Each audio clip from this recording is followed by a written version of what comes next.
Aluva sub ജയിലിൽ പിന്നെയും അവർ പിടിച്ചെടി ആ കേസിൽ 1-ാം പ്രതിയായിട്ട് 1-2 പ്രാവശ്യം ഞാൻ ആത്മഹത്യക്കൊക്കെ ശ്രമിച്ചു. ഇതിനിടയിൽ ഒരു ആദിവാസി പെൺകുട്ടിയെ താങ്കൾ വിവാഹം ചെയ്തു എന്നിങ്ങനെ അറിയാനിടയായി. എന്തായിരുന്നു അതിൻ്റെ സാഹചര്യം? ഡോക്ടർ എൻ്റെ അടുത്ത് പറഞ്ഞു, താങ്കൾക്ക് ക്യാൻസറാണ്, എത്രയും പെട്ടെന്ന് വേറൊരു ഹോസ്പിറ്റലിലേക്ക് നീങ്ങണം, 4th സ്റ്റേജിലേക്ക് എത്തി എന്ന് പറഞ്ഞു. പക്ഷെ ഞാനത് ചിരിയോടുകൂടി നേരിട്ട്. ലൈഫ് ഫോക്കസിൻ്റെ പുതിയ ഒരു എപ്പിസോഡിലേക്ക് എല്ലാവരെയും സ്വാഗതം ചെയ്യുന്നു. ഇന്ന് നമുക്ക് അതിഥിയായി എത്തുന്നത് ശ്രീ ജോമോൻ ജോണി. അദ്ദേഹം നോർത്ത് ബംഗാളിൽ സിലിഗുരിയിൽ സാഥരി എന്ന ട്രൈബൽ വില്ലേജിൽ ക്രിസ്തീയ സാമൂഹിക പ്രവർത്തനം ചെയ്യുന്ന ഒരു വ്യക്തിയാണ്. നമുക്ക് അദ്ദേഹത്തെ സ്വാഗതം ചെയ്യാം. സ്വാഗതം. താങ്കളൊരു അങ്കമാലിക്കാരനായ മലയാളിയാണ്. ഞാൻ താങ്കളുടെ ഒരു ഹിസ്റ്ററി ഇങ്ങനെ സെർച്ച് ചെയ്തപ്പം താങ്കൾ കുറച്ച് രാഷ്ട്രീയവും അടിപിടിയും ജയിലും ഒക്കെ ആയിട്ട് കഴിഞ്ഞൊരു വ്യക്തിയാണ്. പക്ഷേ അങ്ങനെ ഒരു വ്യക്തി എങ്ങനെയാണ് ഈ ഒരു ക്രിസ്തീയ സാമൂഹിക പ്രവർത്തനമായി ഈ നോർത്ത് ഈസ്റ്റിലെത്താനിടയായത്? ഞാൻ അങ്കമാലിയിലാണ് ജനിച്ചു വളർന്നത്. ഞങ്ങളുടെ അങ്കമാലിയുടെ ഒരു ഹിസ്റ്ററി എടുക്കുകയാണെങ്കിൽ ഞങ്ങളുടെ ആ സമയത്തൊക്കെ ചെറുപ്പക്കാരെയൊക്കെ ഈ പറഞ്ഞ ഒരു അധികാരവും ശക്തിയൊക്കെ ആ കാലഘട്ടത്തിൽ പ്രകടിപ്പിച്ച് നടക്കുന്ന യുവാക്കളായിരുന്നു. ഞാനും അതിലെല്ലാം ആകൃഷ്ടനായി രാഷ്ട്രീയത്തിലേക്ക് കടന്നു.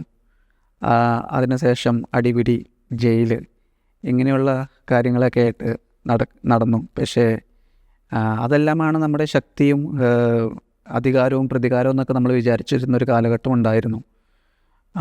പക്ഷേ എൻ്റെ ജീവിതത്തിലെ നിരാശ നിറഞ്ഞൊരു കാലഘട്ടം വന്നു കഴിഞ്ഞപ്പോൾ എന്നെ താങ്ങുവാൻ ആരുമില്ലാത്ത അവസ്ഥ വന്നു. അവിടെ എന്നെ തേടി വന്നത് ക്രിസ്തു മാത്രമായിരുന്നു. ഒരു മതം, ഒരു ആശയമോ എന്നെ തേടി വന്നില്ല. ക്രിസ്തു മാത്രമാണ് എന്നെ അവിടെ തേടി വന്നത്. എന്നെ മാറ്റിയത് ഒരു ഭയമോ ഒരു നിയമമോ ഒന്നുമല്ല. അത് ക്രിസ്തുവിൻ്റെ നിബന്ധനകളില്ലാത്ത സ്നേഹം തന്നെയായിരുന്നു. ഞാൻ ജയിലിൽ കിടക്കുമ്പോഴും എൻ്റെ അവസ്ഥ അറിഞ്ഞ് ആ അവസ്ഥയിൽ എന്നെ സ്നേഹിച്ചത് ക്രിസ്തുവാണ്. ഞാൻ പൂർണ്ണനായിട്ട് തിരിച്ച് വരുവാൻ നോക്കി നിന്നില്ല. നീ ആയിരിക്കുന്ന അവസ്ഥയിൽ നീ തിരിച്ച് വരിക എന്നാണ് ആ സ്നേഹത്തിലൂടെ കർത്താവിനിൽ പ്രകടിപ്പിച്ചത്.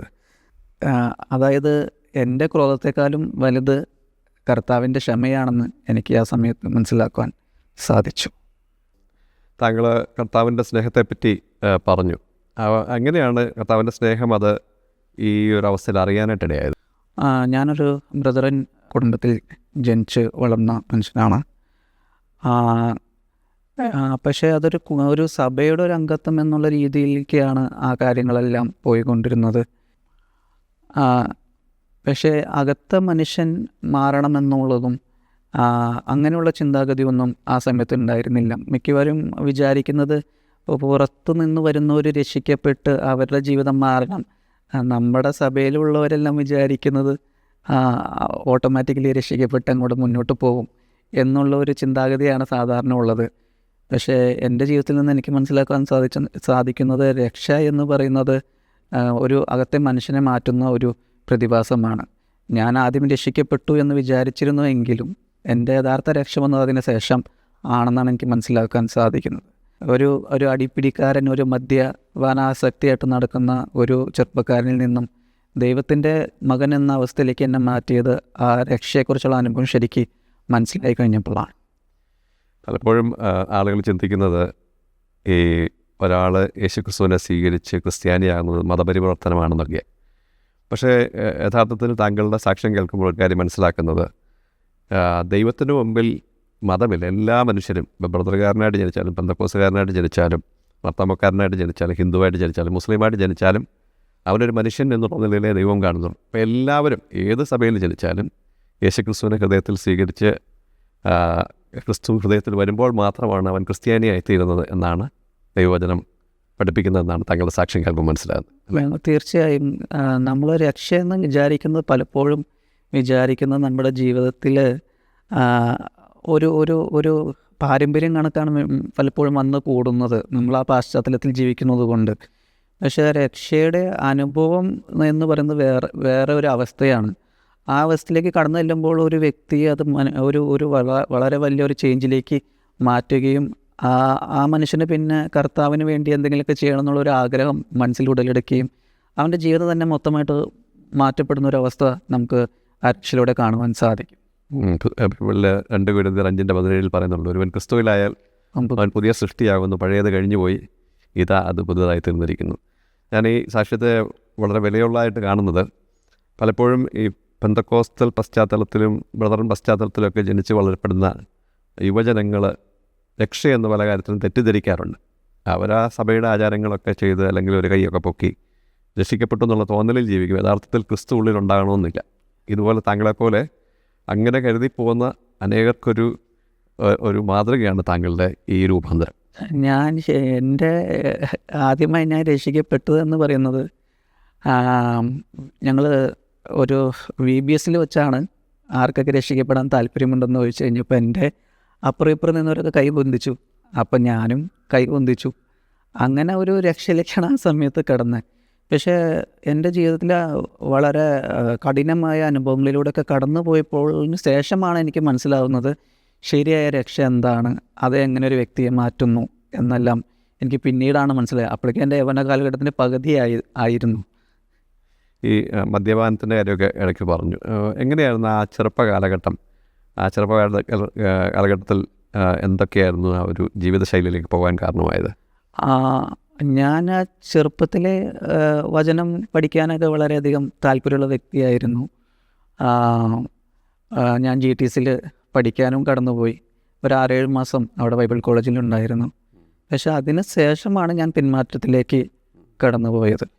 അവിടെ നാട്ടിലേക്ക് കടന്നു വരികയും പിന്നീട് ഒരു രാഷ്ട്രീയ പാർട്ടിയുടെ ആശയത്തിൽ ഞാൻ ആകൃഷ്ടനാവുകയും അങ്ങനെ ആ കാര്യങ്ങളൊക്കെ ആയിട്ട് മുന്നോട്ട് പോവുകയും അതിനിടയ്ക്ക് എനിക്ക് വന്ന ചില ഞാൻ ആരെയും കുറ്റം പറയാൻ ആഗ്രഹിക്കുന്നില്ല. എൻ്റേതായ കുറ്റങ്ങൾ, എൻ്റേതായ തെറ്റുകൾ എന്നെ വേറെ ഒരു രീതിയിലേക്ക് മാറ്റുകയായിരുന്നു.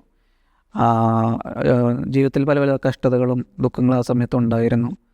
ആ സമയത്ത് നമ്മൾ ആശ്രയിച്ചത് മദ്യത്തിലായിരുന്നു. മദ്യത്തിൽ ആശ്രയിക്കുകയും പിന്നീട് അതുവഴി പല പല പ്രശ്നങ്ങൾ സൃഷ്ടിക്കാനും ഇടയായി. അപ്പോൾ ഈ മദ്യപാനം ഉണ്ടായിരുന്നു, അടിപിടി ഉണ്ടായിരുന്നു. എന്തിനാണ് ജയിലിൽ പോകേണ്ടി വന്നത്? ജയിലിൽ പോകാനുണ്ടായ കാരണമെന്ന് പറയുന്നത് ഞങ്ങളുടെ ആ സമയത്ത് അങ്കമാലിയിലുണ്ടാകുന്ന അവസ്ഥ എന്ന് പറയുന്നത് ഒരു ഗ്യാങ് വാറൊക്കെ നടക്കുന്ന സമയമാണ്. അപ്പോൾ അങ്ങനെ ഞങ്ങളുടെ ഇടയിലും കുറച്ച് കൂട്ടുകാരന്മാരുണ്ട്, പിന്നെ അപ്പുറത്തും വേറൊരു ഗ്യാങ് ലീഡറും കാര്യങ്ങളൊക്കെ ഉണ്ട്. അപ്പോൾ അവർ തമ്മിലുണ്ടായ ചെറിയ പ്രശ്നമാണ്. അതൊരു അവസാനിച്ചതൊരു ബോംബേറിലൊക്കെയാണ് അവസാനിച്ചത്. ശരിക്കും നമ്മൾ ആ കേസിൽ നമ്മളൊന്നും ചെയ്തിട്ടില്ലെങ്കിലും നമ്മൾ ആ കേസിൽ പ്രതിയാക്കപ്പെട്ടു. കാരണം നമ്മളങ്ങനെ നടക്കുന്നത് കൊണ്ടും എൻ്റെ വാഹനം അവർ കൊണ്ടുപോയിട്ടുണ്ടായിരുന്നു. അങ്ങനെ ആ കേസിൽ ഞാൻ പ്രതിയാക്കപ്പെട്ട് ആലുവ സബ് ജയിലിൽ ഒരു 3 മാസത്തോളം എനിക്ക് കിടക്കേണ്ടി വന്നു.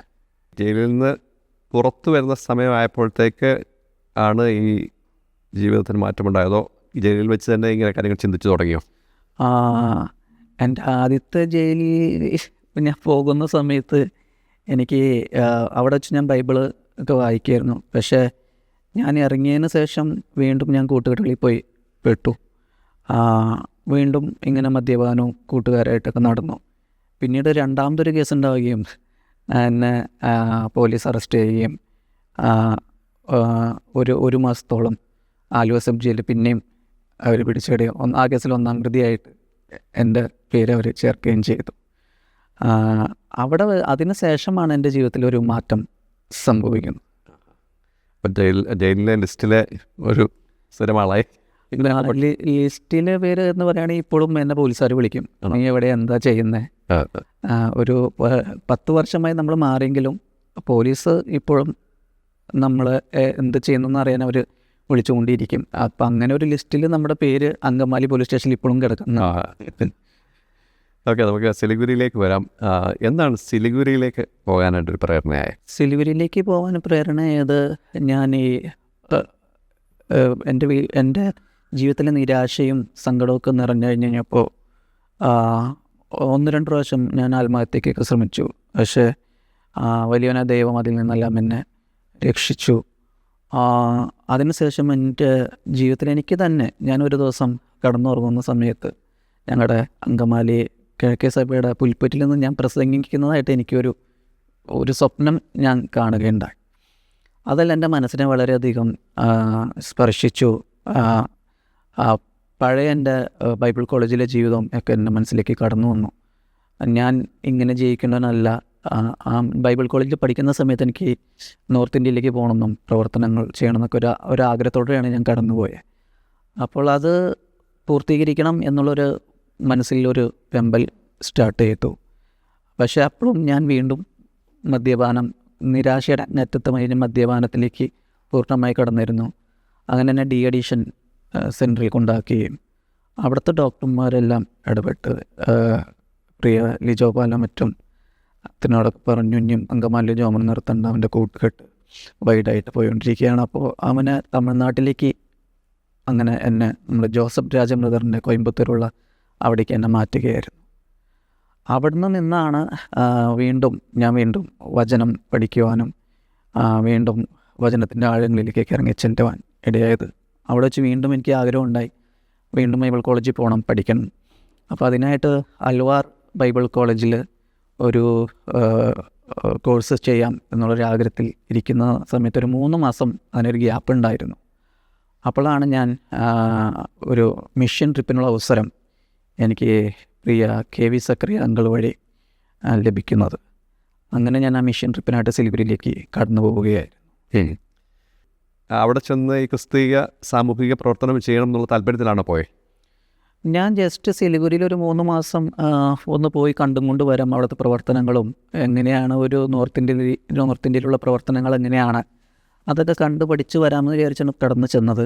പക്ഷെ അവിടെ ചെന്ന് എന്നെ ഏറ്റവും സ്പർശിച്ചത് അവിടുത്തെ വില്ലേജുകൾ എന്നെ വളരെയധികം സ്പർശിച്ചു. അവരുടെ ജീവിത രീതിയും അവരുടെ കഷ്ടപ്പാടും ദുഃഖവും പിന്നെ അവിടുത്തെ യുവാക്കളുടെ അവസ്ഥ. ഞാൻ ശരിക്കും എന്നെ തന്നെയാണ് അവർ കാണുവാനിടയായത്. പഴയ ജോമോൻ എന്തായിരുന്നു, അങ്ങനെ ഒരു പറ്റം യുവാക്കൾ അവിടെ ഈ മയക്കുമരുന്നിൻ്റെ അവിടെ മയക്കുമരുന്നും മദ്യപിച്ച് ഒരു 10, 35, 40 വയസ്സാകുമ്പോഴേക്കും മരണത്തിലേക്ക് നീങ്ങിക്കൊണ്ടിരിക്കുന്ന ഒരു യുവജനതയാണ് ഞാൻ അവിടെ കണ്ടത്. ട്രൈബൽ വില്ലേജാണ്. Tribal village. വിദ്യാഭ്യാസത്തിൻ്റെ ഒരു സാധ്യതയില്ല. ഒരു കുട്ടികൾ പഠിക്കാൻ പോവുകയാണെങ്കിൽ ഒരു കൂടിപ്പോയൊരു 3, 4 ക്ലാസ് വരെ പഠിക്കും. ഇനി ഏറ്റവും പോകണമെങ്കിൽ ഒരു 10ാം ക്ലാസ് വരെ. അത് കഴിഞ്ഞ് വീണ്ടും ഈ തേയിലത്തോട്ടങ്ങളാണ് അവിടെ മെയിനായിട്ടുള്ളത്. തേയിലത്തോട്ടത്തിൽ പണിക്ക് പോകും. മിക്കവാറും 10, 14 വയസ്സാകുമ്പോഴേക്കും ഇവരൊക്കെ ഒരു മദ്യപാനത്തിനും ഡ്രഗ്സിനൊക്കെ അടിമകളായിട്ട് മാറുന്ന ഒരവസ്ഥയാണ് വില്ലേജിലുള്ളത്. അപ്പം ശരിക്കും പറഞ്ഞാൽ ഈ അങ്ങനെയുള്ള വടക്കേ ഇന്ത്യൻ ഗ്രാമങ്ങളൊക്കെ നമ്മൾ ചിന്തിച്ച് കമ്പയർ ചെയ്യുമ്പം കേരളം ഒരു സ്വർഗം പോലെ അല്ലേ? തീർച്ചയായും കേരളം സ്വർഗമാണ്. അപ്പോൾ അങ്ങനെ ഒരു കംഫർട്ട് സോൺ വിട്ടിട്ടാണ് അവിടെ പോയി താമസിക്കുന്നത്. അതൊരു ബുദ്ധിമുട്ടുള്ള സാഹചര്യമല്ലായിരുന്നോ? ആദ്യത്തെ മാസങ്ങളൊക്കെ എനിക്ക് ഭയങ്കര ബുദ്ധിമുട്ടായിരുന്നു. എനിക്ക് ഭാഷ അറിയാൻ വളർന്നത് ഏറ്റവും വലിയ ഇതായിരുന്നു. എനിക്ക് ഹിന്ദി അറിയാൻ പാടില്ലായിരുന്നു.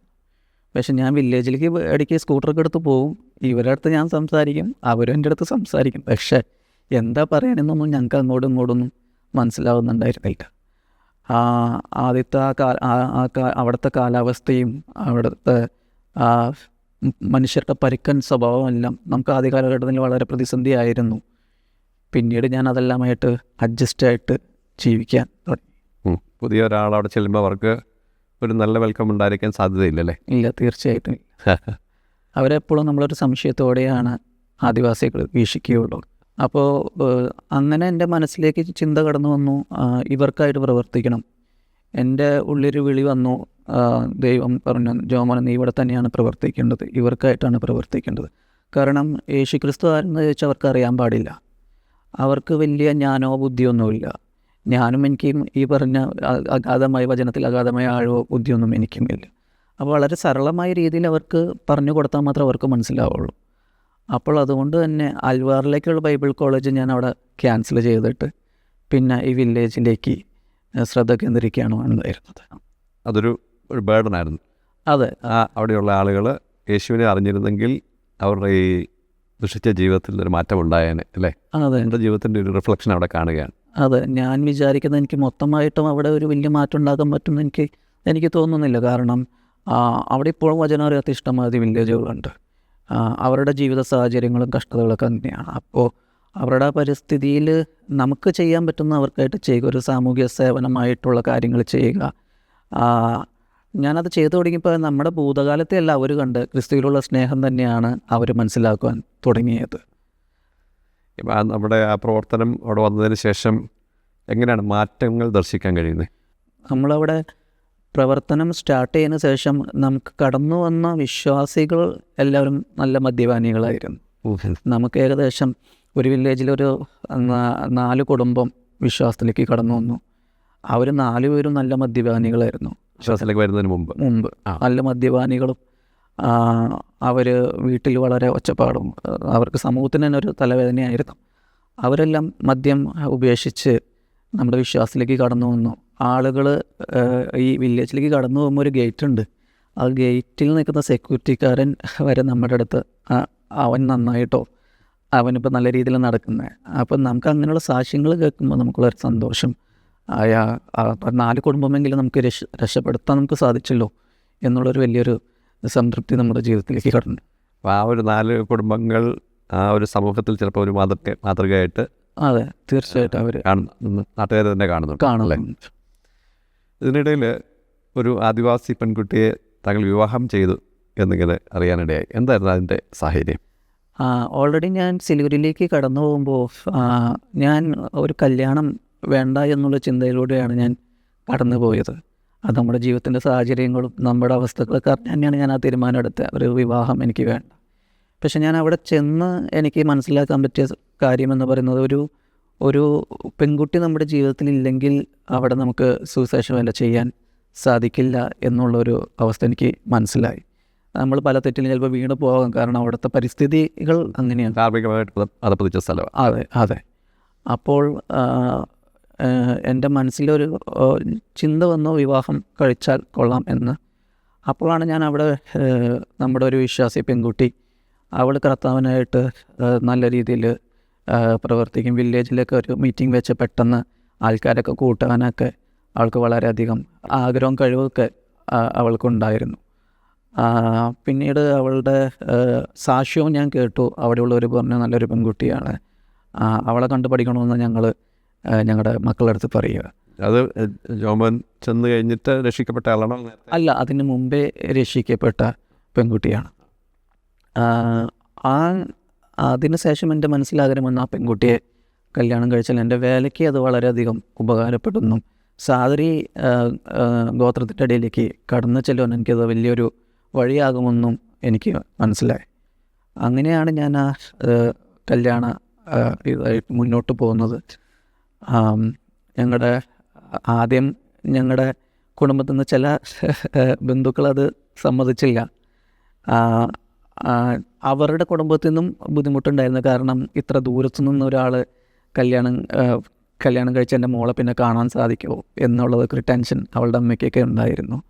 പക്ഷെ ഞാൻ തീർത്തും അവിടെ പറഞ്ഞത്, ഞാനെങ്ങോട്ടും പോകുന്നില്ല, ഞാൻ ഇവിടെ തന്നെ താമസിച്ച് ഇവിടെ വേല ചെയ്യണമെന്നാണ് ആഗ്രഹിക്കുന്ന വ്യക്തിയാണ്. അപ്പോൾ അതുകൊണ്ട് നിങ്ങൾക്ക് താല്പര്യമുണ്ടെങ്കിൽ ചെയ്യുക എന്ന് പറഞ്ഞു. അങ്ങനെ നമ്മുടെ അങ്കമാലി സഭയും സിലിഗുരിയിലെ സഭയും സംസാരിക്കുകയും ആ വിഷയം സംസാരിക്കുകയും അങ്ങനെ അത് വിവാഹത്തിലേക്ക് എത്തുകയുമായിരുന്നു. ഞാൻ അറിഞ്ഞത് നമ്മുടെ ബൈബിളിൽ പറയുന്നത് പോലെ പുരുഷന് തക്ക തുണയാണ് ഭാര്യ എന്ന് പറയാറുണ്ടല്ലോ. അപ്പോൾ ആ നിലയിൽ തന്നെ ഉള്ള ഒരു പെൺകുട്ടിയാണ് എന്നാണ് എൻ്റെ അറിവിൽ. എങ്ങനെയുണ്ട് കുടുംബ ജീവിതം? ഞാൻ തിരിഞ്ഞു നോക്കുകയാണെങ്കിൽ എൻ്റെ ജീവിതത്തിൽ ദൈവം തന്ന ഏറ്റവും വലിയ ദാനം അത് അവൾ തന്നെയാണ്. എല്ലാ രീതിയിലും എനിക്ക് എൻ്റെ പ്രവർത്തനത്തിന് പ്രോത്സാഹനം, എൻ്റെ ബാക്കിയുള്ള എൻ്റെ ജീവിതാവസ്ഥകളിലെല്ലാം അവൾ എന്നെ ചേർത്ത് പിടിച്ച് മുന്നോട്ട് പോകുന്ന ഒരു പെൺകുട്ടിയാണ്. ഇതിനിടയിൽ നിങ്ങൾ രണ്ടുപേരുടെ വീണ്ടും ഒരു ബൈബിൾ കോളേജ് പഠിച്ചു എന്ന് കേട്ടിട്ടുണ്ട്. അതെങ്ങനെയായിരുന്നു സാർ? ഞങ്ങളുടെ വിവാഹം കഴിഞ്ഞെങ്കിലും എൻ്റെ ഭാഷ അപ്പോഴും ക്ലിയർ ആയിട്ടുണ്ടായില്ല. എൻ്റെ ഹിന്ദി അത്ര ക്ലിയർ ആയിട്ടുണ്ടായില്ല. അപ്പോൾ ഞങ്ങൾ വിവാഹം കഴിഞ്ഞപ്പോൾ തീരുമാനിച്ചു നമുക്ക് രണ്ടുപേർക്കും കൂടി ഒരുമിച്ച് ഒരു ബൈബിൾ സ്കൂളിൽ പോയി പഠിക്കാം, അപ്പോൾ ഹിന്ദി ഫ്ലുവൻ്റ് അതിന് ശേഷം വന്ന് പ്രവർത്തിക്കാം എന്നുള്ളൊരു തീരുമാനത്തോടു കൂടിയാണ് ഞങ്ങൾ BBTI ജംതാരയിലേക്ക് കടന്നു പോകുന്നത്. അവിടെ ഞങ്ങൾക്ക് അതിനുള്ള എല്ലാ കാര്യങ്ങളും സന്തോഷ് സാറും പിന്നെ ഞാൻ എന്നെ ഹിന്ദി ജെയിംസ് സാറൊക്കെ കൂടി ഹിന്ദിക്ക് പഠിപ്പിക്കാനൊക്കെ വളരെ ഉത്സാഹത്തോടു കൂടി അവർ ഏർപ്പെട്ടു. ഇങ്ങനെ വിവാഹം, പുതുക്കപ്പെട്ട ജീവിതം, ബൈബിൾ സ്കൂൾ ഇങ്ങനെയൊക്കെ മുമ്പോട്ട് വരുമ്പോഴാണ് താങ്കളുടെ ജീവിതത്തിൽ വലിയൊരു പ്രതിസന്ധി ഉണ്ടായതായിട്ട് കേട്ട്. ക്യാൻസർ. സാധാരണഗതിയിൽ ക്യാൻസർ എന്ന് കേൾക്കുമ്പോൾ എല്ലാവർക്കും ഒരു മനസ്സിടിയാനും അയ്യോ ഇനി ജീവിതം എന്താണെന്നൊക്കെ ചോദിക്കാനൊക്കെ ഉള്ള സാധ്യതയുണ്ട്. പക്ഷെ താങ്കളുടെ മുഖത്ത് നോക്കുമ്പോൾ ഒരിക്കലും താങ്കൾ അതിനെ ഭയപ്പെടുന്നതായിട്ട് കാണുന്നില്ല. എന്തായിരുന്നു, എന്ത് തരത്തിലുള്ള ക്യാൻസറാണ് താങ്കൾക്കുണ്ടായത്? എങ്ങനെയാണ് താങ്കൾ മാനസികമായി അതിനെ നേരിട്ടത്? ഞങ്ങൾ BBTയിൽ പഠിച്ചുകൊണ്ടിരിക്കുമ്പോൾ ഒരു 3-4 മാസം കഴിഞ്ഞപ്പോഴാണ് എനിക്ക് ഈ ക്യാൻസർ സ്ഥിരീകരിക്കുന്നത്. ഞങ്ങളുടെ വിവാഹം കഴിഞ്ഞിട്ടപ്പോൾ ഒരു 6 മാസമേ ആയിട്ടുണ്ടായുള്ളൂ. ആദ്യം ഇത് തിരിച്ചറിഞ്ഞപ്പോൾ പ്രിയ അസൻസോളുള്ള ഷൈൻ ബ്രദറാണ് അവിടെ ഹോസ്പിറ്റലിൽ കൊണ്ടുപോവുകയും ഇത് ഇങ്ങനൊരു സംഭവമാണെന്ന് ഡോക്ടർ പറയുന്നത് ഞാൻ അപ്പുറത്ത് കേൾക്കുന്നുണ്ട്. എനിക്ക് വല്ലാത്തൊരു സങ്കടം ആ സമയത്ത് തോന്നി. കാരണം ഞങ്ങളുടെ വിവാഹം ജീവിതം കഴിഞ്ഞിട്ട് ഇത്ര ആയിട്ടുള്ളൂ. അവളെക്കുറിച്ചുള്ള ചിന്ത തന്നെ വളരെയധികം അലട്ടിയായിരുന്നു. പക്ഷെ ഞാൻ അവിടെ ദൈവത്തിൽ ആശ്രയിച്ചു. ഞാൻ നാട്ടിലേക്ക് കടന്നു വരികയും ഡോക്ടറെ കാണുകയും അവിടെയും പിന്നെ എനിക്കൊരു പ്രതിസന്ധി നേരിട്ടു. എന്നെ എപ്പോഴും ചേർത്ത് പിടിച്ചുകൊണ്ടിരിക്കുന്ന പ്രിയ ലിജോ പാലമറ്റ ആ സമയത്ത് UK കടന്നു പോകുന്ന ഒരു അവസ്ഥയായിരുന്നു. അപ്പോൾ എൻ്റെ കൂടെ ആരുമില്ല എന്നുള്ളൊരു അവസ്ഥ എത്തിപ്പെട്ടു. പക്ഷേ ഞങ്ങളുടെ സഭയിലെ സഹോദരങ്ങൾ ചേർത്ത് പിടിച്ചു. ഡോക്ടർ എൻ്റെ അടുത്ത് പറഞ്ഞു, താങ്കൾക്ക് ക്യാൻസറാണ്, എത്രയും പെട്ടെന്ന് വേറൊരു ഹോസ്പിറ്റലിലേക്ക് നീങ്ങണം, അത് 4th സ്റ്റേജിലേക്ക് എത്തി എന്ന് പറഞ്ഞു. പക്ഷേ ഞാനത് ചിരിയോടുകൂടി നേരിട്ട്. ഇനി നമുക്ക് അടുത്തതായിട്ട് എന്താ ചെയ്യേണ്ടത്, ഏത് ഹോസ്പിറ്റലിലേക്ക് പോകണ്ടേ എന്ന് ഞാൻ ഒരു ചിരിയോടുകൂടി ഞാനത് നേരിട്ടെ. അപ്പോഴും എൻ്റെ സഹോദരങ്ങൾ, സഭയിലെ സഹോദരങ്ങൾ വിചാരിച്ചു ജോമോൻ ഈ ഒരു ടെൻഷനിൽ വീണ്ടും പഴയ കൂട്ടായി പോവോ എന്നുള്ളൊരു ടെൻഷനൊക്കെ അവർക്ക് ഉണ്ടായിരുന്നു. പക്ഷെ ഞാൻ ദൈവത്തിൽ ആശ്രയിച്ചു. ഞാനതിനെ നേരിട്ടു. ഏകദേശം ഇപ്പോൾ 2018 എനിക്ക് ക്യാൻസർ സ്റ്റാർട്ടാവുന്നത്. ഇപ്പോൾ 2026 വരെ അതിൻ്റെ ട്രീറ്റ്മെൻറ്റ്. 2020 എനിക്ക് ബോൺ മാരോ ട്രാൻസ്പ്ലാന്റ് ചെയ്തിരുന്നു. അതിനുശേഷം വീണ്ടും റിലാപ്സ് ആയിരുന്നു. ഒരു കണ്ടിന്യൂ ഒരു 2-3 വർഷം ഞാൻ കീമോ ടാബ്ലറ്റിലായിരുന്നു. കുറച്ച് ഇമ്മ്യൂണൽ തെറാപ്പി എടുത്തിരുന്നു. ഇപ്പോൾ 2025 അവർ ചെക്ക് ചെയ്തപ്പോൾ വേറൊരു ക്യാൻസറും കൂടി ശരീരത്തിലുണ്ടെന്ന് അവർ കണ്ടു. അത് നോൺ ഹോട്ട്കിൻ ലിംഫോമയാണ്. അപ്പോൾ രണ്ടും 2 ടൈപ്പ് ക്യാൻസറാണ്. അപ്പോൾ ഡോക്ടർമാർക്കാരെ ഇതെങ്ങനെ ട്രീറ്റ്മെൻറ്റ് ചെയ്യണമെന്നുള്ളൊരു കൺഫ്യൂഷനിലാണ് അവർ പോയിക്കൊണ്ടിരിക്കുന്നത്. ഇപ്പോൾ ലാസ്റ്റായിട്ട് നമ്മൾ വെല്ലൂർ കണ്ടപ്പോൾ അവർ പറഞ്ഞു വീണ്ടും ഒരു ബോൺ മാരോ ട്രാൻസ്പ്ലാന്റ് ചെയ്യാം. പക്ഷേ എനിക്ക് വില്ലേജിനെ കുറിച്ചുള്ള ചിന്തയാണ് എൻ്റെ മനസ്സിൽ എപ്പോഴും ഇതായിരിക്കും. ട്രാൻസ്പ്ലാന്റ് ഇനിയും ഒരെണ്ണം കൂടി ചെയ്ത് കഴിഞ്ഞാൽ ചിലപ്പോൾ എനിക്ക് പറയുന്നോട്ട് ഓടി നടക്കാൻ എനിക്ക് സാധിച്ചെന്ന് വരില്ല. അപ്പോൾ ഒരു മെയിൻ്റനൻസ് ട്രീറ്റ്മെൻറ്റായിട്ട് മുന്നോട്ട് പോകട്ടെ എന്നുള്ള രീതിയിലാണ് ഇപ്പോൾ ട്രീറ്റ്മെൻറ്റ് നടന്നുകൊണ്ടിരിക്കുന്നത്. പണ്ട് ചെറിയൊരു പ്രശ്നത്തിൻ്റെ പേരിൽ മദ്യപിച്ചുകൊണ്ടിരുന്ന താങ്കൾ ഇത്ര വലിയ പ്രശ്നം വന്നിട്ട് ചിരിച്ചുകൊണ്ടിരിക്കുക എന്ന് പറയുന്നത് ശരിക്കും ഉള്ളിലെ ഒരു രൂപാന്തരത്തിൻ്റെ ലക്ഷണം തന്നെയാണ്. ക്രിസ്തുവിന് എത്ര വലിയ പ്രശ്നത്തെയും പരിഹരിക്കാൻ കഴിയും, രൂപാന്തരപ്പെടുത്താൻ കഴിയും, എത്ര വലിയ പാപിയെയും മാറ്റിയെടുക്കാൻ കഴിയും, വിശുദ്ധനാക്കാൻ കഴിയും. അതിൻ്റെ ഒരു ഉത്തമ ഉദാഹരണമായിട്ട് താങ്കളുടെ ഈ നിറഞ്ഞ ചിരി കാണുവാനായിട്ട് കഴിയുന്നുണ്ട്. അപ്പോൾ ഈ ഒരു സാഹചര്യത്തിൽ ട്രീറ്റ്മെൻറ്റ് വേണം, കണ്ടിന്യൂ ചെയ്യണം. അപ്പോൾ തിരിച്ചിനി സിലിഗുരിയിലേക്ക് പോകാൻ കഴിയുമോ? ഞാൻ ആഗ്രഹിക്കുന്ന അടുത്ത മാസം തിരിച്ച് സിലിഗുരിയിലേക്ക് പോകണമെന്നാണ്. എൻ്റെ ട്രീറ്റ്മെൻറ്റിൻ്റെ കാര്യങ്ങളൊക്കെ ഞാൻ അങ്ങനെ തന്നെയാണ് മുന്നോട്ട് കൊണ്ടുവരുന്നത്. നമ്മുടെ ആത്മാവിൽ എപ്പോഴും സിലിഗുരിയും സാദ്രി ഗോത്രവും നമ്മുടെ ഉള്ളിൽ കിടക്കുകയാണ്. അപ്പോൾ തിരിച്ച് പോകണം തന്നെ ആഗ്രഹിക്കുന്നു. ഓക്കെ, നിങ്ങൾ രണ്ടുപേരുടെ തിരിച്ച് അതെ ഡ്രൈവ് ചെയ്ത് പോകാൻ വളരെ അത്ഭുതമായിരിക്കുന്നു. കാരണം ഇത് കേൾക്കുന്ന അനേകർ ജീവിതത്തിൽ ചെറിയ ചെറിയ പ്രശ്നങ്ങൾ വരുമ്പോൾ തന്നെ ജീവിതം തീർന്നു, ഇനി മതി എന്നൊക്കെ ചിന്തിക്കുന്നവരാ. ഈ ദിവസങ്ങളിലൊക്കെ നമ്മൾ ആത്മഹത്യകളുടെ ഒത്തിരി പട്ടികകൾ കേട്ടുകൊണ്ടിരിക്കുക. എന്ന് നാളെ എന്തെന്നറിയില്ല, ഇതോടെ എൻ്റെ ജീവിതം തീർന്നു എന്ന് പറയുമ്പോൾ അതുകൊണ്ട് ജീവിതം അവസാനിപ്പിച്ചേക്കാമെന്ന് ചിന്തിക്കുന്ന ഒരു സമൂഹത്തിൻ്റെ മധ്യത്തിലാണ് താങ്കളെപ്പോലെയുള്ള ഇത്രയും വലിയ പ്രതിസന്ധികളുടെ നടുവിൽ സന്തോഷത്തോടെ കാര്യങ്ങളെ നേരിടാനായിട്ട് ആഗ്രഹിക്കുന്നത്. അങ്ങനെ ഇപ്പം രോഗത്തിലായാലും സാമ്പത്തിക പ്രതിസന്ധി ആയാലും കടബാധ്യതയായാലും ജീവിതത്തിൻ്റെ ഇനി ഒരു അടുത്ത സ്റ്റെപ്പിലേക്ക് പോകാൻ കഴിയില്ല എന്ന് ചിന്തിച്ച് നിരാശപ്പെടുന്ന അനേക ആളുകളുണ്ട്. അവരോടായിട്ട് എന്ത് ഒരു നിർദ്ദേശമാണ് പറയാനുണ്ട്? ജീവിതത്തിൽ പല പ്രശ്നങ്ങളും ചോദ്യങ്ങളെല്ലാം നമ്മുടെ ജീവിതത്തിൽ കടന്നു വന്നിരുന്നു. എന്നെ ഞാൻ തന്നെ കൈവിട്ട ഒരു സമയം, ഞാൻ തന്നെ വെറുത്ത ഒരു സമയം എൻ്റെ ജീവിതത്തിൽ ഉണ്ടായിരുന്നു. പക്ഷേ ക്രിസ്തു എന്നെ ഒരിക്കലും കൈ വിട്ടില്ല. എൻ്റെ പാപങ്ങളെക്കാളും വലുതായിരുന്നു അവൻ്റെ കൃപ എന്ന് എനിക്ക് അനുഭവിച്ചറിയാൻ സാധിച്ചിരുന്നു. ഇന്ന് ഞാനിവിടെ നിൽക്കുന്നത് ഞാൻ നന്നായതുകൊണ്ടോ ശുദ്ധനായതുകൊണ്ടോ ഒന്നുമല്ല, ദൈവത്തിൻ്റെ വലിയ കൃപ ഒന്നുകൊണ്ട് മാത്രമാണ്. നിരാശയിലിരിക്കുന്ന ഒരാളുണ്ടെങ്കിൽ എനിക്ക് അവരോട് പറയാനുള്ളത്, നിങ്ങളുടെ ജീവിതത്തിൻ്റെ കഥ എന്ന് പറയുന്നത് ഒരു അവസാനം അല്ല. തകർന്ന ജീവിതങ്ങളെ പുതുക്കുന്ന ഒരു ദൈവമുണ്ട്. അവൻ എന്നെ മാറ്റിയെങ്കിൽ അവൻ നിങ്ങളെയും മാറ്റും. അവൻ്റെ കൃപയുടെ മഹത്വം അത്ര വലിയതാണ്.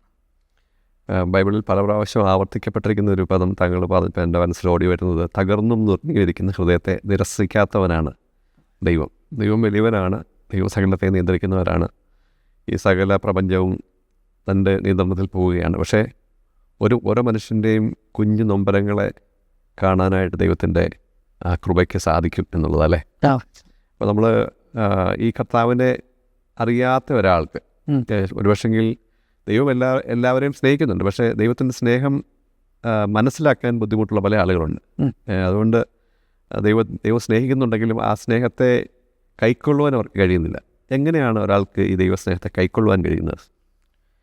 ദൈവസ്നേഹത്തെ കൈക്കൊള്ളുക എന്ന് പറയുന്നത് ആ സ്നേഹം രുചിച്ചറിഞ്ഞു നോക്കണം. പലപ്പോഴും നമ്മുടെ ജീവിതത്തിൽ നമ്മളിത് കേൾക്കുന്നു, പക്ഷെ നമ്മളത് രുചിച്ച് നോക്കുവാൻ പോകുന്നില്ല. ജസ്റ്റ് നമ്മളൊന്ന് രുചിച്ച് നോക്കിക്കഴിഞ്ഞാൽ പിന്നെ നമുക്കതിനെ കൈവിടാൻ നമുക്ക് സാധിക്കില്ല. ആ ദൈവത്തിൻ്റെ, ഞാൻ പലപ്പോഴും എൻ്റെ രോഗത്തിൻ്റെ അവസ്ഥയിലൊക്കെ അത് ഞാൻ ശരിക്കും അനുഭവിച്ചറിയുന്നത്. എൻ്റെ കൃപ അതത്ര വലിയതാണ്. ആ കൃപയിൽ നമുക്ക് ജീവിതത്തിൽ അനുഭവിച്ചറിഞ്ഞ് ജീവിക്കാൻ പലപ്പോഴും സാധിക്കുന്നുണ്ട്. ഒരു പ്രാവശ്യം ഒരു വ്യക്തി കർത്താവിനെ രുചിച്ചറിഞ്ഞു കഴിഞ്ഞാൽ അവന് പിന്നെ ആ കൃപയിൽ നിന്നും പുറകോട്ട് പോകാൻ സാധിക്കില്ല. അതെ, മതവിശ്വാസം എന്നുള്ളതിനേക്കാൾ ഉപരി ഒരു വ്യക്തിബന്ധമായിട്ട് മാറി ക്രിസ്തുവായിട്ടുള്ള ആ ജീവിതബന്ധം അല്ലേ.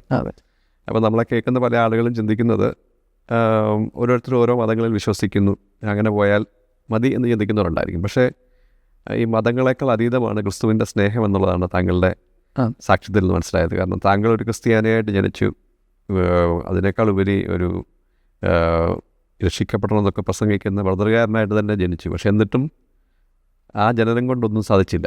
ബൈബിൾ സ്കൂളിൽ പഠിച്ചു, അതുകൊണ്ടും സാധിച്ചില്ല. പക്ഷേ വ്യക്തിപരമായി കർത്താവിനെ കൈക്കൊണ്ടപ്പോഴാണ് യഥാർത്ഥത്തിൽ ജീവിത രൂപാന്തരം ഉണ്ടായത്. അപ്പോൾ നമ്മളെ കേൾക്കുന്ന പല ആളുകൾക്കും ഒരു സംശയം ഉണ്ടാകും, എങ്ങനെയാണ് യേശുക്രിസ്തുവുമായിട്ടൊരു വ്യക്തിപരമായ ബന്ധം ഇതുവരെ ഉണ്ടായിട്ടില്ലാത്ത ആളുകൾ ചിന്തിക്കും, എങ്ങനെയാണ് യേശുക്രിസ്തുവുമായിട്ടൊരു വ്യക്തിപരമായ ബന്ധം ഉണ്ടാക്കാൻ സാധിക്കുന്നത്? അതിനുവേണ്ടി ക്രിസ്തു എന്താണ് ചെയ്തത്? നമുക്കെങ്ങനെ ക്രിസ്തുവിനെ കൈക്കൊള്ളുവാൻ കഴിയും? എങ്ങനെ അത് പറഞ്ഞു കൊടുക്കാൻ പറ്റും? എൻ്റെ ജീവിതാനുഭവത്തിൽ നിന്ന് എനിക്ക് മനസ്സിലാക്കാൻ സാധിക്കുന്നത്, നമ്മൾ ഹൃദയം നുറുങ്ങി പശ്ചാത്താപിച്ച് അവൻ്റെ അടുത്തേക്ക് ചെല്ലുമ്പോൾ അവൻ നമ്മളോട് ചേർന്ന് നിൽക്കുന്ന ദൈവമാണ്. ആ ക്രിസ്തുവിനെ തരുവാൻ വേണ്ടി പിതാവിന് ഹിതമായി നമ്മുടെ പാപത്തിനായിട്ട് ക്രിസ്തുവിനെ ആ പിതാവ് കൈവിടി. നമ്മുടെ സകല പാപങ്ങൾക്കിടെ അവൻ കാൽക്കുരിശിൽ മരിച്ചു, 3-ാം നാൾ ഉയർത്തെഴുന്നേറ്റു. ആ ക്രിസ്തുവിനെ വിശ്വസിക്കുന്നവർക്കെല്ലാം രക്ഷ പ്രദാനം ചെയ്യുന്ന കർത്താവാണ്. അപ്പോൾ അവന് ഉള്ളിൽ കൈക്കൊണ്ട് കഴിഞ്ഞാൽ, ആ രക്ഷയെക്കുറിച്ച് അറിഞ്ഞു കഴിഞ്ഞാൽ തീർച്ചയായിട്ടും നമ്മുടെ ഉള്ളിലേക്ക് അവൻ്റെ സ്നേഹം ഇറങ്ങി പോകുന്നത് നമുക്ക് അറിയുവാൻ സാധിക്കും. Thank you so much. ഇത്രയും നേരം വളരെ ഹൃദ്യമായ നിലയിൽ താങ്കളുടെ അനുഭവത്തെ പങ്കുവച്ചതിന്. ലൈഫ് ഫോക്കസിൻ്റെ ഇന്നത്തെ പ്രേക്ഷകർക്ക് ഈ ഒരു അനുഭവ സാക്ഷ്യം ജീവിതത്തെ വെല്ലുവിളിക്കുന്നതായി തീർന്നു എന്ന് ഞങ്ങൾ പൂർണ്ണമായും വിശ്വസിക്കുന്നു. നോക്കുക, ഒരു ക്രിസ്തീയ കുടുംബത്തിൽ ജനിച്ചു വളർത്തപ്പെട്ട് ബൈബിൾ സ്കൂളിലൊക്കെ പഠിച്ചിട്ടും യേശുക്രിസ്തുവിനെ വ്യക്തിപരമായി അറിയാതിരുന്നൊരു വ്യക്തി താൻ മദ്യപാനത്തിലേക്കും അടിപിടിയിലേക്കും ജയിലിലേക്കൊക്കെ പോകാനിടയായി. എന്നാൽ താൻ ക്രിസ്തുവിനെ വ്യക്തിപരമായി അറിയുകയും ക്രിസ്തു തനിക്ക് വേണ്ടി ക്രൂശിൽ മരിച്ചു എന്ന് വിശ്വസിച്ച് ക്രിസ്തുവിനെ ഹൃദയത്തിൽ സ്വീകരിക്കുകയും ചെയ്തപ്പോൾ ഉണ്ടായ വലിയ മാറ്റത്തിൻ്റെ കഥയാണ് പിന്നീട് കാണുന്നത്. പിന്നീട് തൻ്റെ ജീവിതത്തിലുണ്ടായ ഒരു പ്രതിസന്ധിയും തന്നെ തളർത്തുന്നില്ല. തനിക്ക് സമാധാനത്തിന് വേണ്ടി മദ്യത്തെ ആശ്രയിക്കേണ്ടി വരുന്നില്ല. തൻ്റെ ജീവിതത്തിലെ ക്യാൻസർ പോലെയുള്ള കഠിനമായ രോഗത്തിൻ്റെ നടുവിലും ചിരിച്ചുകൊണ്ട് അതിനെ നേരിടുവാൻ, ചിരിച്ചുകൊണ്ട് തൻ്റെ ദൗത്യം മുമ്പോട്ട് കൊണ്ടുപോകുവാൻ ധൈര്യത്തോടെ നിൽക്കുവാൻ തക്കവണ്ണം ആ രൂപാന്തരം അദ്ദേഹത്തിന് ശക്തി നൽകുകയാണ്. ആ നിലയിലുള്ളൊരു ജീവിതാനുഭവത്തിലേക്ക് നിങ്ങൾക്കും വരുവാൻ ഇടയാകട്ടെ എന്ന് ഞങ്ങൾ പ്രാർത്ഥിക്കുന്നു. അടുത്ത എപ്പിസോഡിൽ വീണ്ടും കാണുന്നതുവരെ നന്ദി, നമസ്കാരം.